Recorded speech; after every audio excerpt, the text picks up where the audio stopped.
we all have those times in our lives where we screw up, we fail. It happens. But it might be that what happens next is the most important part of all. And that part you do have control of.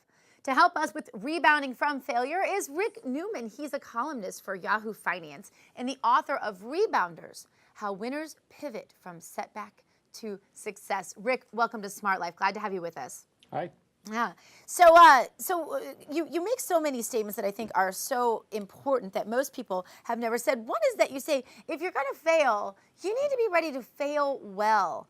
You know, I've been coined before. People have said tiny but mighty. So let me just say, even though I am small, my fails are epic. They are huge. I do it really, really well. So how do you fail well? How does somebody even know how to do that in the throes of a fail? Your failures are out of proportion to your size, I guess is what you're saying.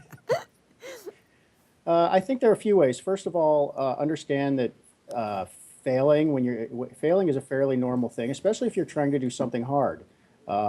So, you know, take on challenges, but understand a lot of people have tried something hard and not succeeded the first time, the second time, the third time. There are tons of examples of this.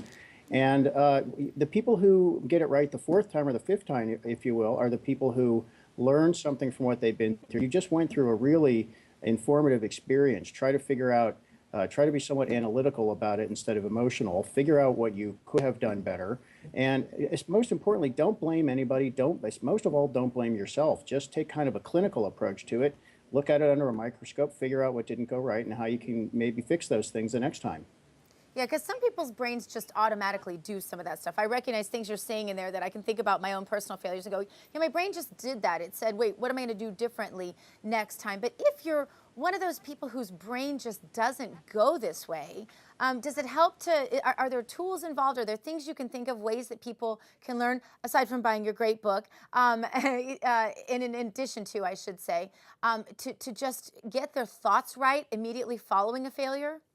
Yeah, obviously I'm not a psychologist, so I can't counsel anybody on mental exercises or things like that. But first of all, you were talking about the ability to bounce back, known as resilience. This is something that is absolutely learnable. So some people are born with, most people in fact are born with some natural amount of resilience, but a lot of us build it as we grow up. Our parents help with that, the environment we grow up in. So this is something, this is not sort of like intelligence where you either have it or you don't when you're born. It's really more like a skill, like learning to play the piano or learning how to do math or something like that. So I think one starting point is realizing just how many people have been through experiences like this. So when I was writing this book, I mean, what I started to realize is that if you pick a successful person in the field of business or whatever field interests you, chances are pretty good that somewhere along, they just didn't skate to the top. Somewhere along the way, they had setbacks, they struggled.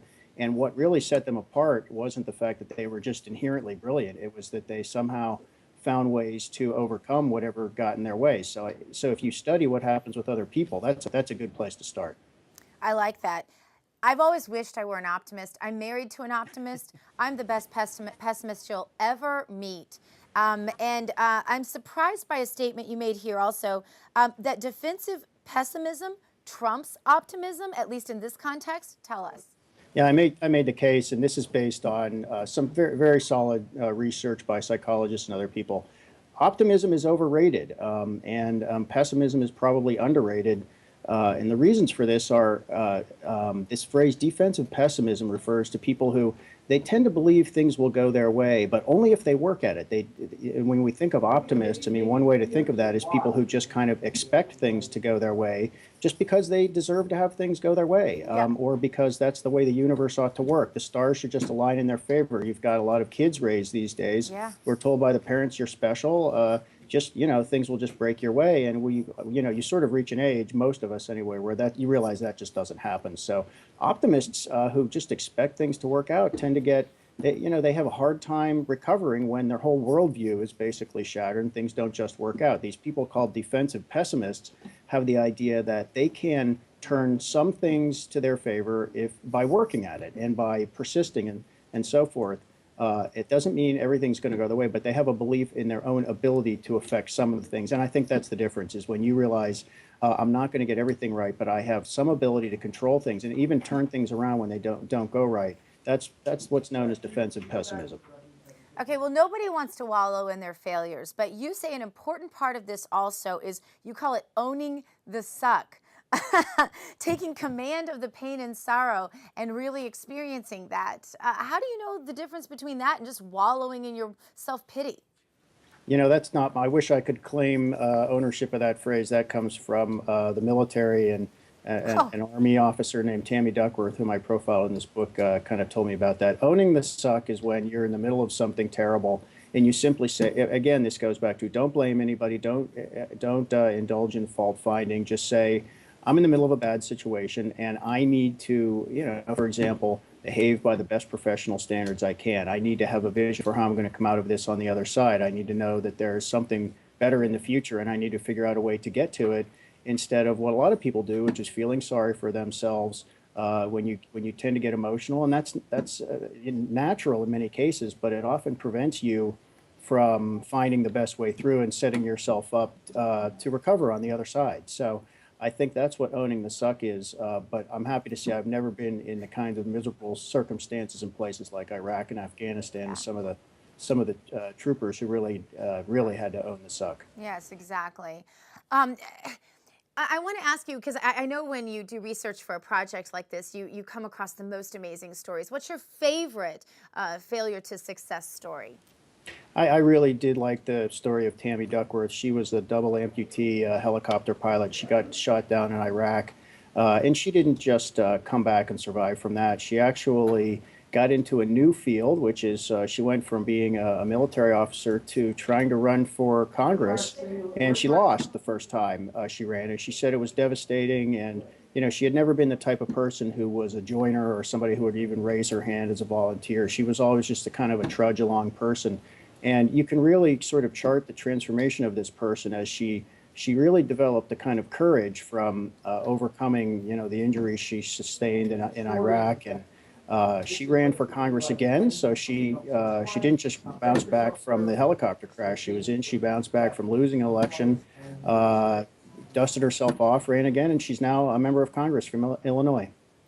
And how important are heroes to this whole process? Do you have to have heroes, people you look to, people who've gone before you? How important is a hero in that whole visioning process? I found that it's very important to have heroes because you need something to motivate you when you are really sort of at the bottom of the barrel. And this is one of the things, even if you sort of romanticize the experience of people you look up to, that can be very helpful when things are really going wrong. And, one thing we know about very successful people is they sometimes even have a little bit of an inflated sense of their own abilities.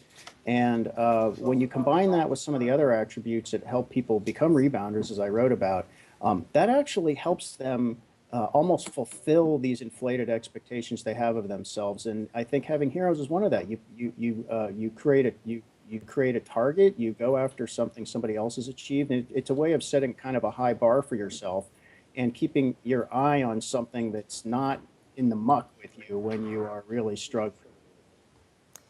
And so what is the exact, I guess, the sharpest distinction that you found between those who go from failure to sort of continued failure or complacency, I guess you'd say, or from failure to success? What is the most distinguishing feature? I think it's the ability to have an analytical understanding of your own role in whatever failure you just went through.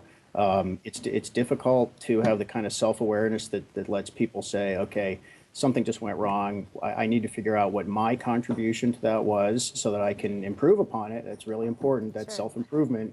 And I need to find out what else was maybe an externality, something that was beyond my control, and really not worry about that. That is actually very difficult. It's easy to say, and it's very difficult to do in practice. And I think even people who are able to do that, they will have an emotional reaction when something goes wrong. Almost everybody feels the instinct to blame, but the people who are able to sort of put that aside and be a little more clinical at figuring out what happens, they're the ones who are able to figure out, how do I do this better next time? And that's really critical. All right. Thank you so much for being on the show. Rick, tell us where we can find your book and your work. I'm a columnist for Yahoo Finance. That's finance.yahoo.com. And my book is at my personal website, which is rickjnewman.com. rickjnewman.com. Thank you so much, Rick, for being on the show.